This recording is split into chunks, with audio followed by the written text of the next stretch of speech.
Bonjour à tous, j'espère que vous allez bien. Voyez-vous, quand on est débutant dans la crypto-monnaie, nous achetons des actifs, nous achetons des cryptos pour les stocker sur un portefeuille décentralisé, que ce soit Trezor Wallet ou bien MetaMask, ou tout autre encore portefeuille décentralisé. Mais le problème que nous rencontrons, c'est que très souvent, les hackers arrivent à nous voler, n'est-ce pas, ces cryptos que nous avons achetés. La méthode toute simple que j'ai trouvée, je vais vous la montrer tout de suite. Il s'agit simplement de faire une capture d'écran de l'actif que vous possédez, c'est-à-dire le portefeuille en question. Vous faites une capture d'écran, que ce soit MetaMask ou Trezor Wallet, vous faites une capture d'écran et ensuite, vous allez dans un cyber, imprimer donc cette fiche qui va retranscrire, n'est-ce pas, toutes les cryptos que vous possédez.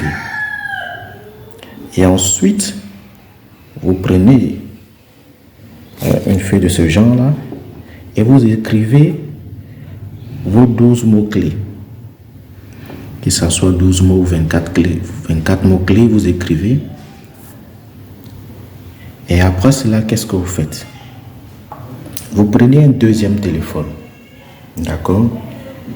Et vous commencez à renseigner, n'est-ce pas, les 12 mots-clés pour importer le portefeuille que vous comptez désinstaller. Vous ne désinstallez pas d'abord, vous ne supprimez pas. Vous prenez un deuxième téléphone, les 12 mots-clés que vous avez renseignés ici, que vous avez écrits ici. Vous prenez le deuxième téléphone et vous essayez d'importer, n'est-ce pas, le portefeuille. Une fois que c'est fait, vous vérifiez sur le deuxième téléphone si tous vos actifs sont bien là. C'est-à-dire les crypto-monnaies que vous avez sur le premier téléphone là. Vous vérifiez si tout est OK. Ensuite, vous désinstallez, n'est-ce pas, le Trezor Wallet ou bien le MetaMask qui est sur votre premier téléphone et votre deuxième téléphone. Vous enlevez carrément du téléphone. Et vous avez donc une sauvegarde en termes papier que vous avez en main. Vous n'aurez simplement qu'à ranger dans vos affaires.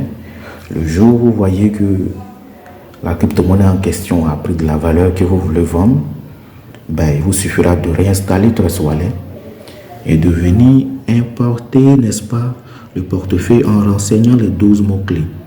Pourquoi je demande de tester d'abord avec le deuxième téléphone en renseignant les 12 mots-clés? Parce que très souvent, en notant, n'est-ce pas, les 12 mots-clés ou soit les 24 mots-clés, on peut faire des erreurs.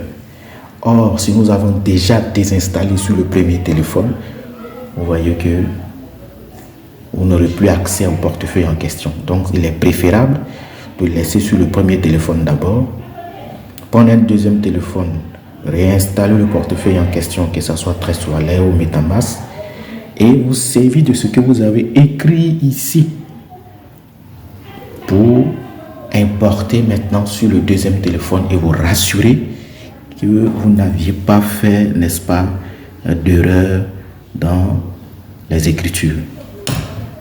Si tout est OK, vous désinstallez carrément sur les deux téléphones, vous êtes tranquille. Vous prenez votre fiche, vous mettez dans vos documents importants, vous laissez des années, soit des mois. Le jour où vous voyez que la crypto-monnaie a pris de la valeur que vous voulez vendre, vous reprenez simplement votre fiche et vous renseignez, vous importez et vous vendez vos crypto-monnaies. Cela vous évite de vous faire voler vos crypto-monnaies étant installées sur le téléphone. Vraiment, il peut y arriver où on reçoit des liens, on ne prête pas attention et on clique sur ces liens-là et on se fait voler, n'est-ce pas, les crypto-monnaies en question, les crypto-monnaies que l'on a achetées. Donc c'est une méthode assez simple et c'est très pratique. Je ne sais pas ce que vous en pensez. Vous pouvez me dire ce que vous en pensez dans les commentaires. Allez, merci.